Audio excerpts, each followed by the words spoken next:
É impressionante como que os maiores escândalos, os mais perigosos para o PT, para a esquerda e para o Lula, são justamente os escândalos que a imprensa finge que não existem. E a imprensa agora está fazendo um esforço fenomenal para fingir que não aconteceu um escândalo da denúncia da delação do ex-chefe de inteligência do Hugo Chávez, Carvajal, El Pollo, como é conhecido, de como o PT e o Lula receberam dinheiro de corrupção durante as suas campanhas da Venezuela para cá e até do narcotráfico. Tem uma jornalista no Brasil, que é a Lisa Robson, que investiga essa situação, que entendeu a gravidade disso e já investiga esta denúncia, né, do Carvajal desde antes dele ser transferido para os Estados Unidos, quando ele ainda estava na Espanha. A Elisa Robson é uma jornalista investigativa que foi a primeira a falar sobre isso. Inclusive, num podcast que eu tinha há 3 anos atrás, ela foi lá, participou, falou tudo e a imprensa rotulou como fake news. Pois agora que saíram esses novos documentos, e também na imprensa latino-americana, menos da brasileira, mas na imprensa latino-americana que saiu sobre essa denúncia, ela participou de uma live com a Ludmila Lins Grillo, que todo mundo conhece, que é uma juíza brasileira que está exilada no Brasil, nos Estados Unidos, justamente porque ela denunciou os crimes do Alexandre de Moraes e do STF. Mas só escuta isso daqui para você entender a gravidade e por que a imprensa está se esforçando tanto para colocar isso em silêncio. Agora tivemos a notícia de que ele decidiu apresentar documentos e provas de que a PDVSA financiou PDVSA é meio que a Petrobras, é a estatal petrolífera da Venezuela, tá? Legalmente a campanha de Lula no Brasil. Eles me autorizaram a conversar diretamente com o Carvajal, por meio eletrônico. Então nós começamos a nossa conversa por meio eletrônico. Obviamente que toda a conversa, a única condição é que ela estava sendo monitorada pelo governo americano. Eu fiquei muito feliz porque, para mim, é uma segurança, né? Mostra ali, é bom que eles acompanhem toda a minha conversa, as minhas perguntas com ele, porque justamente me sinto bem, né? Em saber que eu não preciso me defender, que eu estou fazendo uma coisa correta e às claras, porque eles mesmos estão acompanhando. Então, cada pergunta e cada resposta dele nessa conversa que eu tive agora diretamente com ele, que para mim já foi, como você disse, subir um degrau. Isso foi muito importante, tanto para mim como jornalista, poder conversar direto com a fonte, sem intermediários, quanto para esse papel de investigação que a gente está fazendo, que é mais interessante ainda.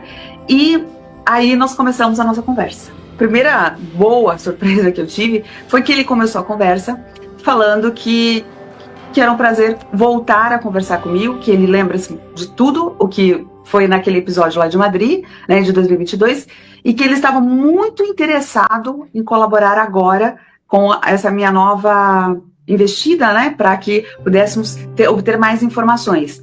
Então iniciou de uma forma bastante aberto e bastante interessado. Uma das coisas que me chamou mais a atenção foi que ele estava muito bem informado. Até falei isso lá no canal do Rafael Fontana. Ele estava muito bem informado e ele sabe tudo o que está acontecendo no Brasil, absolutamente tudo. Ele acompanha todas as informações e principalmente toda a pressão que está acontecendo em relação ao secretário Marco Rubio e também Alexandre de Moraes. Então ele sabia... Poderia dizer para a gente mais ou menos a visão dele sobre isso que está acontecendo no Brasil?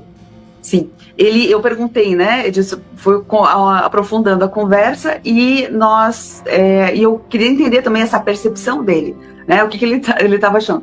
E ele ele insiste, né, que Lula é um criminoso como Nicolás Maduro. Vocês ouviram essa parte? Vamos voltar aqui só um pouquinho. O que o Carvajal falou do Lula?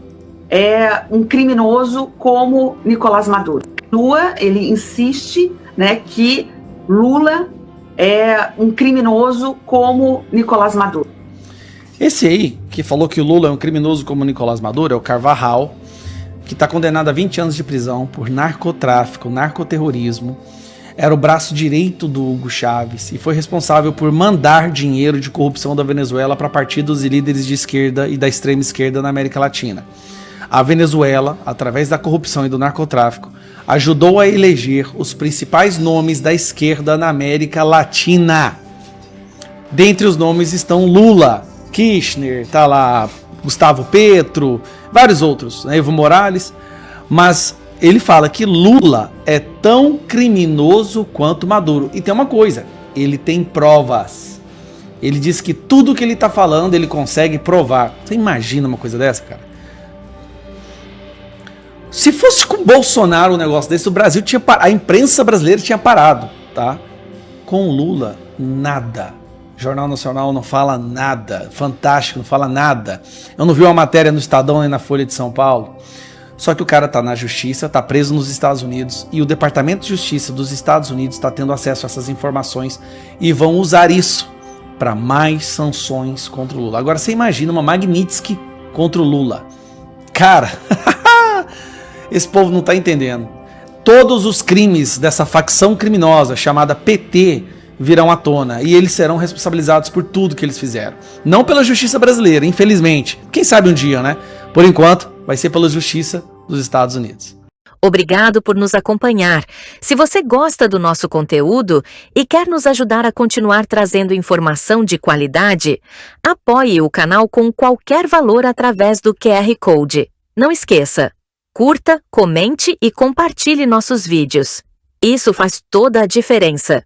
E o melhor, torne-se membro assinante do canal. Por apenas R$ 15,99 por mês, você tem acesso exclusivo às notícias mais recentes da atualidade e ainda fortalece o nosso trabalho. Assine agora e fique sempre um passo à frente, recebendo informação antes de todo mundo. Contamos com você!